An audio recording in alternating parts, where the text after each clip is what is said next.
Commander Rachel Foster stared out the viewport of the U.S. horizon, watching Neptune's blue surface swirl beneath her ship. The routine patrol had turned into something far more interesting when their sensors picked up an unusual energy reading near one of Neptune's smaller moons. "Commander, the signal is getting stronger," said Officer Ryan White, his fingers dancing across the control panel. "Whatever it is, it's definitely not natural." Rachel leaned forward in her captain's chair. After 15 years in the Space Force, she had learned to trust her gut. Something about this felt different. "Take us closer, but keep our shields up." The horizon glided smoothly through space, its advanced engines barely making a sound. As they approached the source of the signal, a faint golden glow became visible against the darkness of space. "Ma'am, you need to see this," Ryan called out, his voice filled with wonder. Floating before them was a gleaming object about the size of a small car. Its surface was covered in strange symbols that seemed to shift and change as they watched. It was clearly alien in origin. "Get me Dr. Miller at Earth Command," Rachel ordered. Within moments, the tired face of Dr. David Miller appeared on the main screen. Despite the early hour on Earth, his eyes widened at the sight of the object. "Commander Foster, are you seeing what I think you're seeing?" he asked, reaching for his glasses. "If you mean an alien beacon that shouldn't be here, then yes," Rachel replied. "We need your guidance on how to proceed." Dr. Miller's team quickly provided instructions for safely approaching and studying the beacon. As the Horizon's crew worked, they discovered that the object was broadcasting a message on multiple frequencies. "It's some kind of warning," said Lisa Chen, their communications expert. She frowned at her screen. "The translation matrix is having trouble with most of it, but one phrase keeps repeating. The silence comes." Rachel felt a chill run down her spine. "Can you tell how old this beacon is?" Lisa shook her head. "The dating system shows. This can't be right. It's showing over 50,000 years." Over the next few hours, the crew carefully documented everything about the beacon. Dr. Miller's team on Earth worked nonstop to decode its message. What they found was disturbing. "Commander," Dr. Miller's voice was grave when he contacted them again. "We've decoded more of the message. This beacon was left by a species that called themselves the Guardians. They were warning about something they called the Silence, a race that somehow absorbs all sound in space." "Absorbs sound?" Rachel asked. "How is that even possible?" "We're not sure yet," Dr. Miller admitted. "But the Guardians were clear about one thing. The Silence doesn't just absorb sound. They consume it, use it, and leave nothing but emptiness behind. They describe them as void makers who turn living spaces into dead zones." Just then, Ryan called out from his station. "Commander, we're picking up strange readings from the edge of the solar system. All our deep space monitoring stations are going dark, one by one." Rachel straightened in her chair. "Show me." The main screen displayed a map of the solar system. One by one, the green dots representing their monitoring stations were blinking out, creating a wave of darkness moving toward the inner planets. "Send everything we have to Earth Command," Rachel ordered. "Mark this as highest priority, and get us back to Earth at full speed." As the horizon turned toward home, Rachel looked one last time at the ancient beacon. Its golden surface seemed to pulse with urgency now, as if it knew its warning had come too late. "Battle stations," she commanded. "And someone wake up every admiral in the fleet. We're about to have company." The ship's engines roared to life, pushing them toward Earth. Behind them, Neptune's peaceful blue surface continued its eternal dance, unaware that it had just witnessed the beginning of humanity's greatest challenge. In the silence of space, Rachel Foster couldn't shake the feeling that they were being watched. The stars seemed different now, colder somehow. And somewhere out there in the darkness, something was coming. Something that had made even the mighty Guardians flee. Humanity had just received its warning. The question was, would they have enough time to prepare for what was coming? 2 weeks after the discovery of the beacon, Lieutenant Paul Hayes stood in Earth's main communications center, watching helplessly as another colony went dark. The massive screen in front of him showed Mars Colony, Europa Station, and the Titan mining base all blinking red. No contact, no signals, nothing.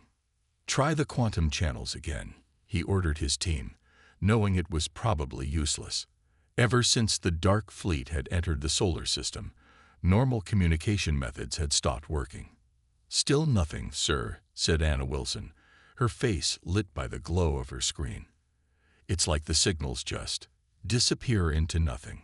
Through the center's large windows, Paul could see the massive ships of the Silence hanging in Earth's orbit. They looked like pieces of the night sky had been cut out and shaped into vessels, pure black, absorbing all light that touched them. Earth's defense fleet seemed tiny in comparison. "Sir," Anna's voice cut through his thoughts, "we're getting something from the lunar base. But it's different." Paul rushed to her station. Instead of their usual digital communications, the lunar base was using an old-style radio telescope to send simple sound waves. The message was scratchy and full of static, but it was there. "They can't block everything," Paul said, his eyes widening. "Quick, get me Admiral Nash." Within an hour, Paul was presenting his findings to Earth's military leadership. "The Silence seems to absorb all modern communications," he explained, pointing to his data. "But basic sound waves, they have trouble with those. They can dampen them, but not completely stop them." Dr. Emily Carter, who had been working on weapons development, spoke up from her seat. "That matches what we've seen in combat. Our energy weapons do nothing. But when the U.S. Horizon used its emergency sirens during a close encounter, the alien ship actually moved away." Admiral Robert Nash leaned forward. "Are you saying these advanced aliens are vulnerable to noise?" "Not just noise," Dr. Carter said, getting excited. "Specific frequencies. Lieutenant Hayes, remember those old submarine warfare manuals you showed me? About resonant frequencies?" Paul nodded. "Everything has a natural frequency that can affect it. Even the strongest materials can break if you hit them with the right sound waves." The meeting room erupted in activity as military leaders and scientists began planning. Within days, Earth's remaining ships were being fitted with powerful speakers and sonic weapons. Paul worked around the clock to develop new communication systems based on simple sound waves. But the Silence wasn't waiting. Their first attack came at dawn. The black ships descended on New York first. All electronic devices stopped working. Cars died in the streets. The city fell silent except for people's screams. Then Chicago went dark. Then Beijing, London, Sydney. Paul watched from the underground command center as city after city lost power. But this time, they were ready to fight back. "Launch Operation Echo," Admiral Nash commanded. Across the globe, massive speakers, built in secret over the past 2 weeks, powered up. They broadcast a specific frequency, one that Dr. Carter had calculated would affect the Silence's ships. The effect was immediate. The black ships shuddered in the sky. Some of them pulled back. It wasn't enough to drive them away completely, but it proved they weren't invincible. "It's working," Paul shouted, watching the radar screens. "Their ships are responding to the sound waves." But their victory was short-lived. The Silence adapted quickly, their ships splitting into smaller units to attack the speakers. They had lost the element of surprise. "We need something bigger," Paul said to Dr. Carter as they watched the battle unfold. "These speakers are just the beginning. We need to find their weakness and hit them hard." Dr. Carter nodded, already sketching new designs. "If we can turn our ship's engines into sonic weapons, use the sound of the engines themselves." In orbit, the battle raged on. Earth's fleet fought bravely, using their new sonic weapons to keep the Silence at bay. But everyone knew this was just the beginning. They had found a way to hurt the enemy, but the real fight was just starting. As night fell over the command center, Paul looked at the battle maps. Half of Earth's major cities were dark now, but humanity wasn't defeated. They had found their weapon. Sound itself. Now they just had to learn how to use it. In the distance, he could hear the low hum of the sonic defense systems. It wasn't much, but it was hope. And sometimes, hope was all you needed to keep fighting. Dr. Emily Carter hadn't slept in 3 days. Her lab in the underground bunker of Denver was filled with engine parts, speakers, and countless cups of cold coffee. But she didn't care about any of that right now. She was too excited about what was on her computer screen. "It works," she whispered, then louder. "It actually works." The simulation showed a new type of spacecraft engine she called the Sonic Pulse Drive. Instead of regular fuel, it used concentrated sound waves to create thrust. More importantly, these sound waves could hurt the Silence's ships. She grabbed her phone. One of the few still working thanks to the new sound-based network Lieutenant Hayes had built. "Get me Captain Brian Walsh." Now, Brian Walsh was Earth's best test pilot. He arrived at the lab within an hour, still looking sharp in his uniform despite the chaos happening above ground. "Tell me you've got something good, Doc," he said, looking at the engine parts scattered around the lab. Emily pointed to a large metal cylinder in the corner. "That's our new engine. It turns sound into movement. And it's also a weapon. Want to help me test it?" Brian smiled for the first time in weeks. "When do we start?" They worked fast. The test ship was small, not much bigger than an old fighter jet. They called it the Thunderbird. Emily's team worked day and night to install the Sonic Pulse Drive while Brian ran simulations. "The whole ship will vibrate when the drive is on," Emily explained during their final briefing. "It's like flying inside a giant speaker. But if it works, we can fight back," Brian finished. Launch day came too quickly. They chose a test site in the desert, far from the cities the Silence had attacked. Admiral Nash and Lieutenant Hayes watched from the control room as Brian climbed into the Thunderbird's cockpit. "Remember," Emily's voice came through his helmet, "the engine works on sound. The louder it gets, the faster you'll go. But be careful. We don't know how the Silence will react." Brian took a deep breath. "Copy that. Beginning startup sequence." The engine came to life with a deep hum that shook the whole ship. As Brian increased power, the hum grew louder, changing to a roar that made the air itself vibrate. "Take off in 3, 2, 1. The Thunderbird shot into the sky like a bullet. Brian had never felt anything like it. The ship wasn't just flying, it was singing through the air. "This is amazing," he shouted over the comm. "Speed is, holy cow, we're past Mach 2 already." In the control room, Emily watched the readings with tears in her eyes. Her engine wasn't just working. It was working better than she'd hoped. Then the radar operator shouted, "Incoming. Silent ship detected." Everyone froze. A black ship had appeared, heading straight for the test area. But instead of the usual fear, Emily felt hope. "Brian," she called, "remember the weapon system we installed? Time to test it." Brian turned the Thunderbird toward the enemy ship. "Here goes nothing," he said, and pushed the engine to maximum power. The sound wave that burst from the Thunderbird was invisible but powerful. It hit the black ship like a hammer, making it shake violently. The silent ship tried to retreat, but Brian followed, the Sonic Pulse Drive screaming. "It's working," Brian shouted. "They can't stand the sound." The black ship fled, disappearing as quickly as it had come. For the first time since the Silence arrived, humanity had won a clear victory. In the control room, people were hugging and cheering.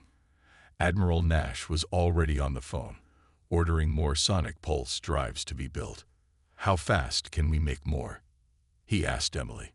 She looked at her team, saw the determination in their faces. "Give us 2 weeks. We'll have enough for the whole fleet." Lieutenant Hayes stepped forward.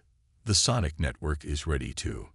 We can coordinate the whole fleet using sound-based communications." Brian's voice came over the speaker as the Thunderbird landed safely. "Nice work, Doc. Looks like we finally found their weakness." Emily looked at the engine designs on her screen. They had a weapon that worked. They had a way to fight back.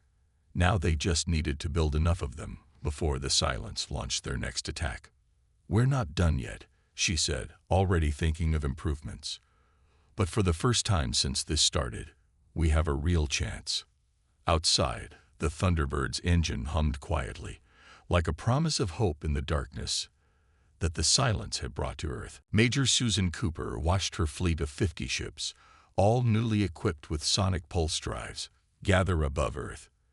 Each ship hummed with power, creating a chorus of sound that made the Silence's ships keep their distance. "All ships, report in." She called over the sound-based communication system. One by one, her captains responded. They were ready. "Remember your training," Susan said to her crews. "These new engines aren't just for flying. They're weapons.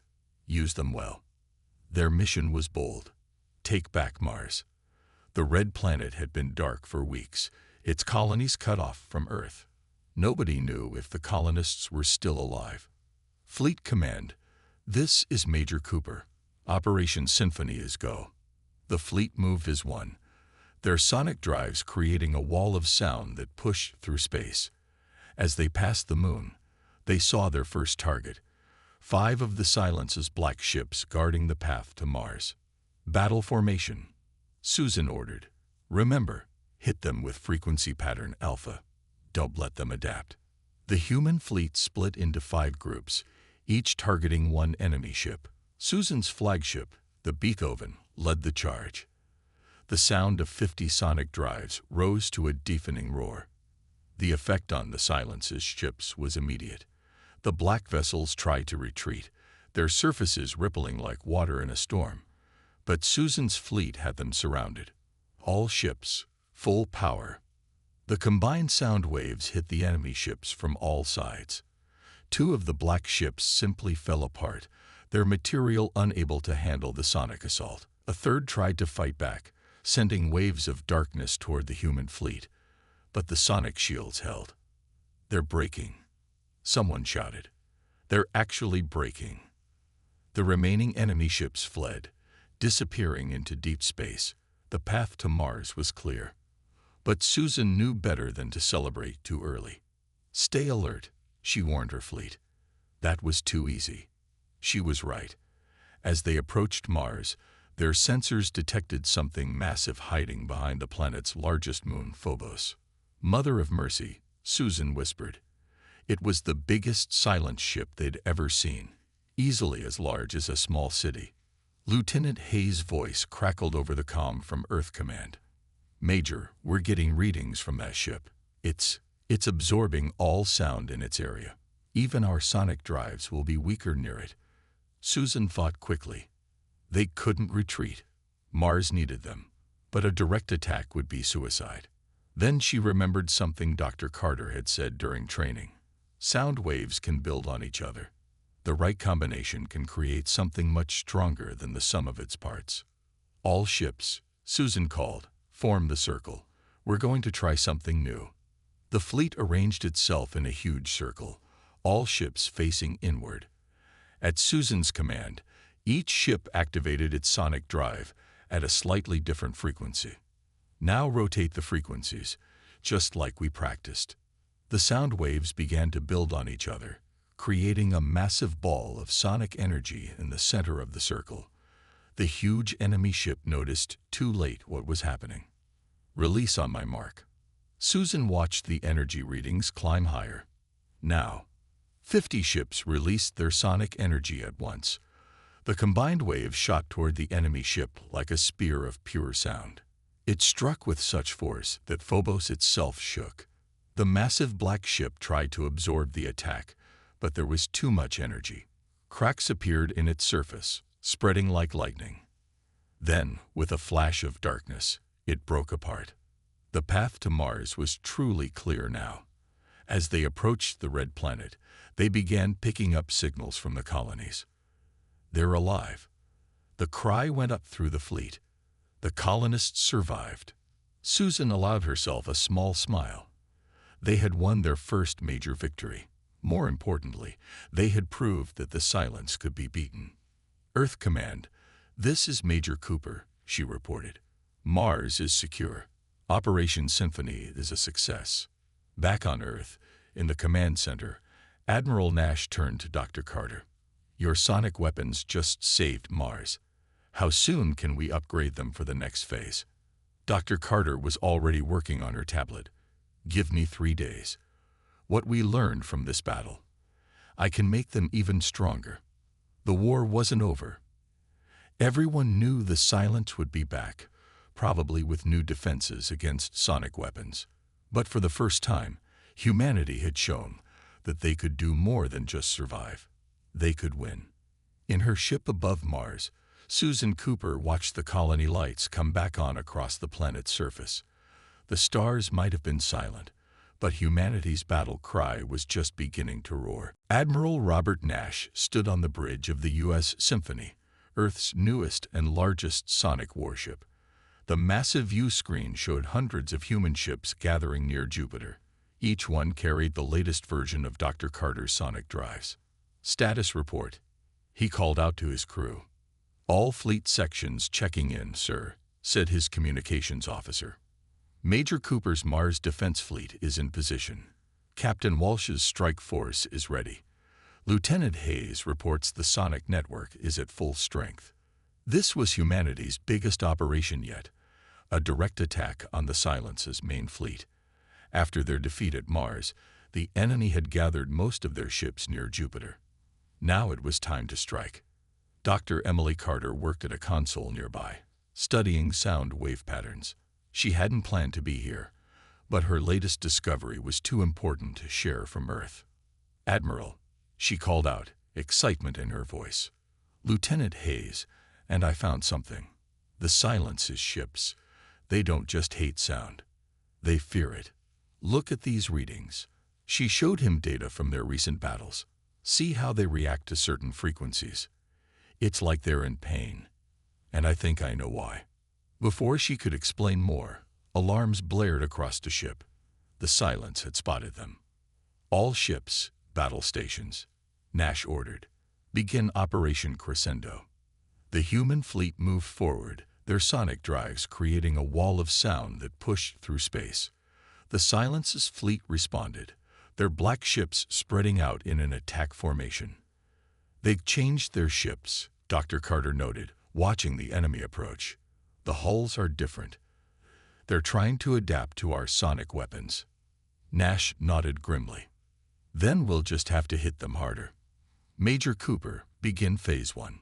Susan Cooper's Mars fleet appeared from behind one of Jupiter's moons, catching the Silence's right flank by surprise.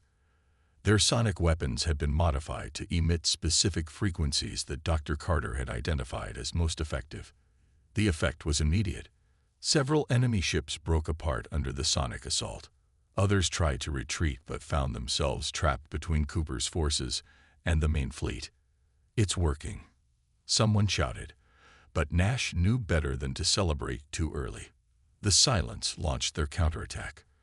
A massive wave of darkness swept toward the human fleet, shutting down engines and communications on several ships. They're trying to silence us again, Dr. Carter said, fingers flying over her console. But watch this. She activated a new program. Every ship in the fleet began broadcasting a complex pattern of sound waves, not just noise, but a carefully designed sequence that she and Hayes had created. It's like a song, she explained to Nash.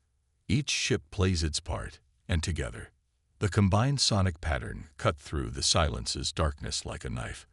Enemy ships reeled back, their surfaces rippling in distress. Now, Captain Walsh, Nash ordered. Brian Walsh's strike force emerged from its hiding place in Jupiter's atmosphere, their engines screaming. They carried the most powerful sonic weapons ever built, and they struck the Silence's fleet from below. The battle became chaos. Ships from both sides weaved between each other, sonic booms echoing through space. But slowly, surely, the human fleet was winning. Admiral, Dr. Carter suddenly called out. I'm detecting something strange from the enemy flagship.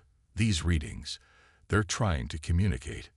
Nash stared at the massive black ship at the center of the Silence's fleet. They've never tried to talk before. Can you decode it? It's not normal communication, she said. It's pure sound, like they're singing back to us. Before they could understand what this meant, the Silence's fleet began to retreat. Their ships gathered around their flagship and vanished into deep space, leaving Jupiter's orbit clear. The human fleet erupted in cheers, but Nash and Carter shared a thoughtful look. We won the battle, Nash said, but why do I feel like we just learned something more important? Dr. Carter looked at her readings again, the way they responded to our sonic pattern. Admiral, I don't think the Silence hates sound. I think they're made of it. And maybe, just maybe, we accidentally spoke their language. Nash watched Jupiter's storms swirl below them. They had won their biggest victory yet, but he knew the war wasn't over. The Silence would be back. Keep studying those readings, he told Carter. If we can understand them better, we might find a way to end this war, she finished. Not just by fighting, but by truly breaking the silence. Around them, the fleet regrouped, their sonic drives humming in harmony. They had proved again that humanity could fight back. Now they just had to figure out what their enemy was trying to tell them. Commander Rachel Foster stood at the helm of her ship, the U.S. Horizon, staring at the strange readings on her screen. After 6 months of war with the Silence, she had finally tracked their fleet to a location near Alpha Centauri. Are you sure about these readings? She asked her science officer. Yes, Commander. The entire region is vibrating, like a giant speaker. Rachel remembered the ancient beacon she'd found near Neptune, the one that had started everything. Now she was looking at something much bigger, what seemed to be the Silence's home base. Send the data to Earth Command, she ordered, and get me Dr. Miller. Dr. David Miller's tired face appeared on her screen. He had spent months studying the original beacon, and his eyes widened when he saw the new readings. Commander Foster, this is incredible, he said. The energy patterns, they're exactly like the ones encoded in the beacon, but much, much stronger. What does it mean? Rachel asked. It means we found their home. And, he paused, looking excited. I think I'd finally understand what the Guardians were trying to tell us. Before he could explain more, alarms blared through the ship. 3 of the Silence's vessels had appeared nearby. Battle stations, Rachel ordered. But something was different this time. The enemy ships weren't attacking. They were singing. Dr. Miller's voice came through urgently. Commander, don't fire. Match their frequency. The beacon's message. It wasn't a warning about enemies. It was instructions for communication. Rachel quickly ordered her crew to adjust their sonic drives to match the strange song coming from the Silence's ships. As they did, images began appearing on their main screen. They saw a civilization made of pure sound waves, cities built from vibrations, ships that traveled through space by resonating with the universe itself. This was the Silence, not monsters who hated noise, but beings made of sound who had lost their way home. Earth Command, this is Commander Foster. Are you seeing this? We see it. Admiral Nash's voice replied. Dr. Carter is analyzing the data now. Dr. Carter's voice joined the conversation. The Guardians didn't leave the beacon as a warning. They left it as a key, a way to help the Silence remember their original form. They weren't trying to destroy sound. They were trying to find it again. Rachel watched as more images flowed from the Silence's ships. She saw their history, how they had evolved from sound waves, how they had lost their ability to resonate properly, how they had desperately searched the galaxy for a way to restore their true nature. They're not attacking planets, Dr. Miller realized. They're looking for places with the right frequencies to help them transform back to their original state. But they didn't know how to ask for help. Just then, Lieutenant Hayes broke into the conversation from Earth, the sonic network. We could use it if we modified every ship and station to broadcast the right frequency. We could help them transform back, Dr. Carter finished.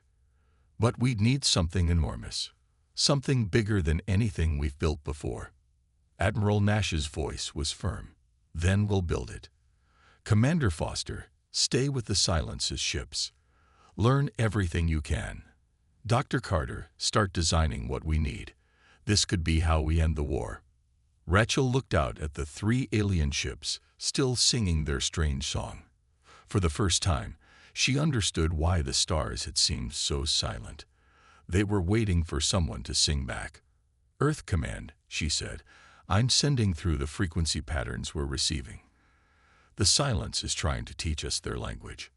As her crew worked to record and analyze the alien songs, Rachel thought about how far they had come. They had built weapons of sound, thinking they were fighting monsters. Instead, they had accidentally created exactly what these lost beings needed, a way to find their voice again. Dr. Miller, she called, send everything you learned from the beacon. We're going to need it all. The scientist nodded. Already done. Commander, we're about to attempt something never done before. We're going to help reshape an entire species. Rachel watched as more of the Silence's fleet began arriving, all of them singing the same haunting song. The war wasn't over, but its nature had completely changed. Tell Earth to begin construction, she said. We're going to build the biggest sonic transmitter in human history. And this time, we're not using it to fight. The stars weren't silent anymore. They were filling with song, both human and alien, as 2 species began learning to speak to each other for the first time. 3 months after discovering the truth about the Silence, Earth's greatest project was complete. They called it Earth's Voice, a massive ring of sonic transmitters built around the moon, each one larger than a city. Admiral Robert Nash stood on the command deck of the U.S. Symphony, overlooking the final preparations. The entire human fleet had gathered here, their sonic drives humming in harmony with the Silence's ships. Status report, he called out. Earth's Voice is at full power, Dr. Emily Carter replied from her station. Commander Foster has confirmed the Silence is in position near Alpha Centauri. Lieutenant Paul Hayes monitored the sonic network from his console. All ships report ready, sir. The frequency patterns are locked in. This was humanity's most ambitious plan ever. They would help transform an entire alien species back to their original form, beings of pure sound. Begin the operation, Nash ordered. Take us to Alpha Centauri. The combined fleet, human and silent ships together, moved through space. Earth's Voice activated behind them, sending out powerful waves of sound that ripple through the cosmos. At Alpha Centauri, Commander Rachel Foster waited with the main group of silent ships. The space around the star system vibrated with energy. This was where the Silence had first lost their true form, and this was where they would regain it. Admiral Nash, she called as the fleet arrived. You need to see this. The space around them was alive with sound waves. The Silence's home system wasn't empty. It was filled with frozen sound, waiting to be awakened. All ships in position, Major Susan Cooper reported. Her fleet formed a huge circle around the area, their sonic drives ready. Dr. Miller's voice came through from Earth. The beacon's instructions are clear. We need to match the exact frequency of their original form. One wrong note, and it won't work. Dr. Carter stepped forward. I've analyzed their song. Earth's Voice is tuned perfectly. We just need to begin. Admiral Nash took a deep breath. All ships, activate sonic harmonics. Earth's Voice. Commence transmission. The sound began softly, a deep hum that seemed to come from space itself. Every human ship added their voice, creating a complex symphony of sound waves. The Silence's ships joined in, their black surfaces beginning to shimmer. Energy levels rising, Hayes reported. The Silence ships are changing. Rachel watched in awe as the nearest black ship began to transform. Its solid surface melted away, revealing a form made of pure sound waves. beautiful and strange, like visible music. But something was wrong. Some of the silent ships weren't transforming. They shook violently, refusing to change. "They're fighting it," Dr. Carter shouted. "Some of them are afraid to change back." "Increased power," Nash ordered. "We didn't come this far to fail." Earth's voice responded, its transmission growing stronger. The human fleet's engines screamed with effort as they poured more power into the sonic network. Then Rachel remembered something. The first contact, how the silence had responded to humanity's battle cry. "It's not about power," she said suddenly. "It's about harmony. Everyone matched their fear frequency. Show them we understand." The human fleet adjusted their sonic patterns. Instead of trying to force the change, they sensed with the frightened ship's vibrations. Slowly, the resistance faded. One by one, the silence's ships transformed, becoming creatures of pure sound again. The dark fleet disappeared, replaced by beings of light and music. "It's beautiful," someone whispered over the comm. The transformed beings began to sing, not in fear or pain, but in joy. Their song filled space, touching every human ship with gratitude. Images appeared in everyone's minds.